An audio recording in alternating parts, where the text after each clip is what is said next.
به نام زن زندگی آزادی. Bonjour les amis. Aujourd'hui, je vais vous parler d'un phénomène qui dure depuis 5 mois en Iran. Un phénomène que l'on peut qualifier d'inhumain. Il s'agit bien des intoxications mystérieuses des établissements scolaires fréquentés par les filles. Une attaque qui cible l'un des symboles de ce mouvement révolutionnaire Femme, Vie, Liberté. Une guerre que le gouvernement mène contre le genre féminin. Une guerre que les défendeurs des droits fondamentaux ignorent. École primaire, collège, lycée. Dans un premier temps, les élèves ressentent une odeur chimique dans leur salle de classe. Ensuite, elles ont des problèmes respiratoires et gastro-intestinaux, des évanouissements et l'irritation des yeux. Dans cette vidéo, je vous propose qu'on regarde tous ensemble. A message from the Iranian people to the world. Do not call this a protest. This is a fucking revolution.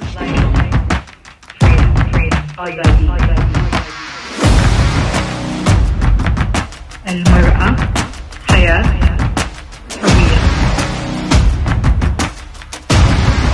جن جيران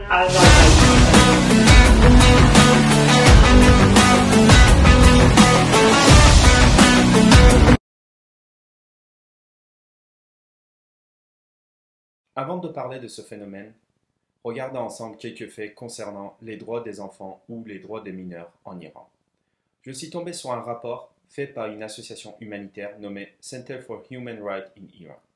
Ce rapport date de 2019 et nous montre des faits très intéressants. Pour commencer, le gouvernement iranien ne respecte pas le droit international qui définit un enfant ou mineur comme toute personne de moins de 18 ans. En Iran, il y a plusieurs définitions pour le mot enfant selon la loi. L'âge de la responsabilité pénale est de 9 ans pour les filles et de 15 ans pour les garçons. Ceci correspond aussi à l'âge légal de mariage.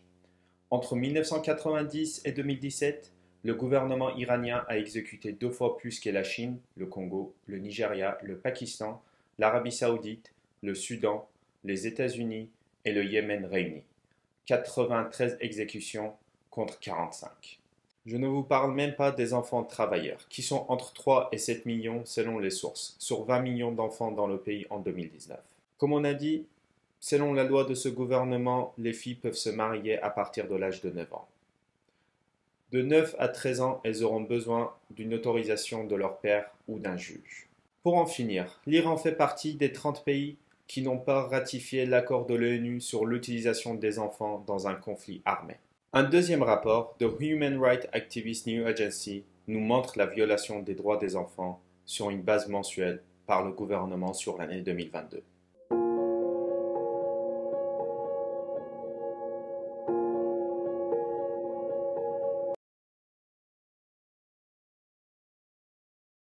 Les intoxications sont causées par le gaz diazote, une forte odeur de mandarine ou de l'eau de javel. Les symptômes sont les suivants: étourdissement, nausées, migraines, malaise. L'Iran n'est pas le premier pays à connaître ce phénomène. En 2009 et en 2016, le même phénomène a apparu en Afghanistan. Ce gaz a été utilisé pour l'intoxication des écoles de filles. Dans un premier temps, les élèves ont senti une odeur fort agréable avant d'avoir des vomissements, des maux de tête et des étourdissements. Les attaques ont commencé le 30 novembre 2022. Dans la ville de Rome, 18 élèves ont été hospitalisés. Dans la ville de Boudjet, ils ont connu 400 cas d'hospitalisation. Les villes de Téhéran, Mashhad, Rasht, Bandar Abbas et Kermanshah ont été aussi touchées par ce phénomène. À une date non précisée au mois de novembre, certains étudiants de l'université technologique d'Isfahan se sont présentés à une clinique privée, avec des symptômes tels que brûlure d'estomac, de la diarrhée et des vomissements. Selon les présidents de l'université, 270 étudiants présentaient les symptômes, mais finalement, quelques 600 étudiants ont été touchés. 1er décembre 2022, le conseil syndical des étudiants du pays a déclaré qu'un grand nombre d'étudiants de l'université de Karaj avaient souffert de symptômes dus à une intoxication. Le juge en chef de la province d'Alborz a déclaré que 160 étudiants ont été touchés. Selon l'agence de presse ISNA, en moins de 10 jours, plus de 1200 étudiants de diverses écoles se sont rendus dans des centres médicaux avec des symptômes tels que des nausées, des vomissements et des étourdissements. 13 décembre 2022, toujours dans la ville de Rome, 51 étudiantes ont signalé des symptômes et se sont rendus à l'hôpital. Les relations publiques de Rome a annoncé que les experts enquêtaient sur la cause. Entre le 21 et le 29 février, à Boroujet, environ 400 écoliers ont été légèrement empoisonnés. Le 27 février 2023, 799 cas d'empoisonnement léger dans les écoles ont été signalés. 28 février 2023, à Pardis, proche de Téhéran, 37 élèves hospitalisés. 1er mars 2023, 108 élèves hospitalisés à Ardebil, plus 35 cas d'hospitalisation signalés à Pardis. 4 mars 2023, dans la ville de Hamadan, 10 cas d'hospitalisation ont été signalés. Plus d'autres cas signalés dans les villes de Zanjan, Azerbaïdjan et Fars Alborz. 5 mars 2023, des lycées de filles touchés par l'intoxication dans les villes de Abhor, Ahvaz, ainsi qu'une école primaire dans la ville de Zanjan. 6 mars 2023, la vague d'attaques au poison contre les écolières s'est poursuivie dans tout l'Iran.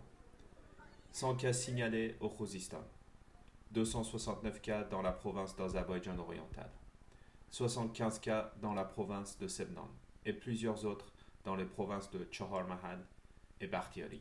3 avril 2023, 5 cas d'hospitalisation dans la ville de Narodeh.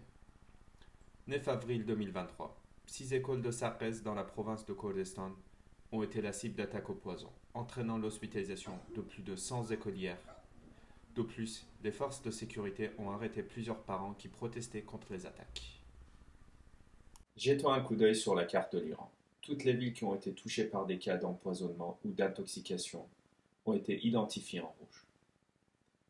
On voit globalement tout le pays est rouge.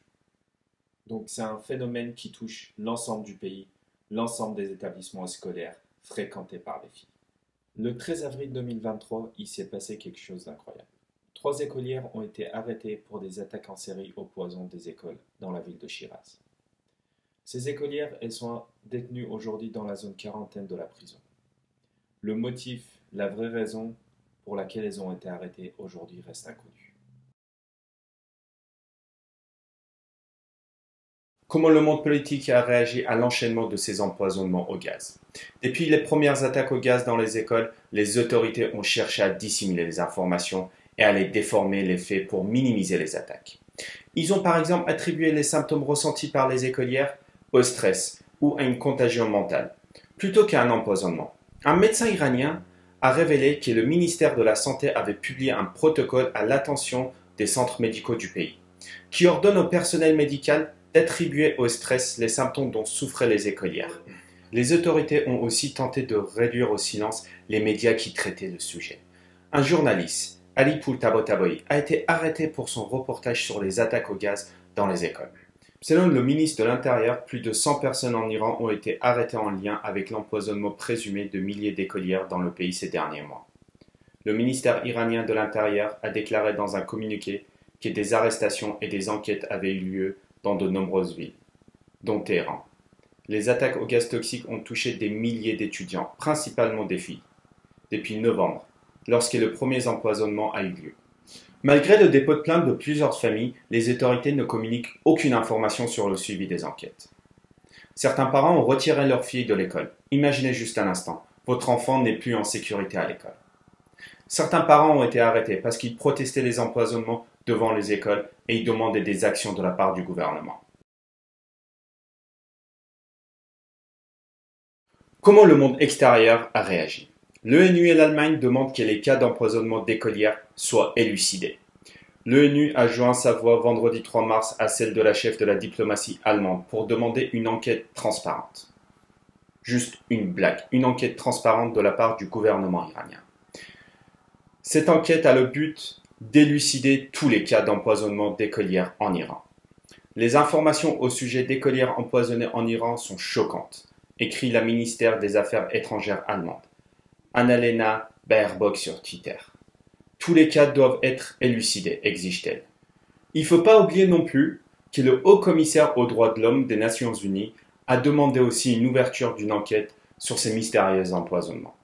Un autre fait très intéressant, suite à la déclaration de la ministre des Affaires étrangères allemande, le gouvernement iranien a renvoyé 2 diplomates allemands, pour vous dire à quel point ils s'en foutent des filles qui sont empoisonnées.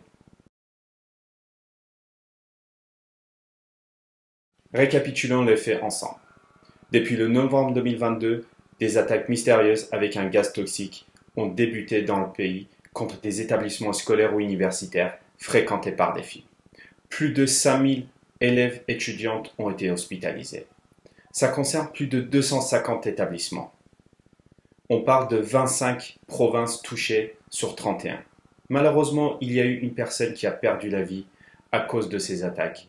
Des milliers de filles qui sont empoisonnées et hospitalisées. Un gouvernement qui dénie totalement les faits et qui essaye de les cacher. Des défendeurs des droits humains qui exigent via Twitter ou qui demandent des enquêtes. Une énième demande d'enquête qui s'ajoute à la longue liste.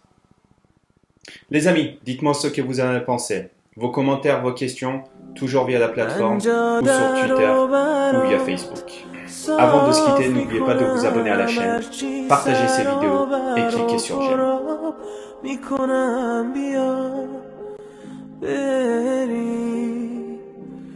من از رومین و بمبش انذار میدوام جای کمرت شلاق میخورم بیا بریم بعد ما بارون میباره از آزادی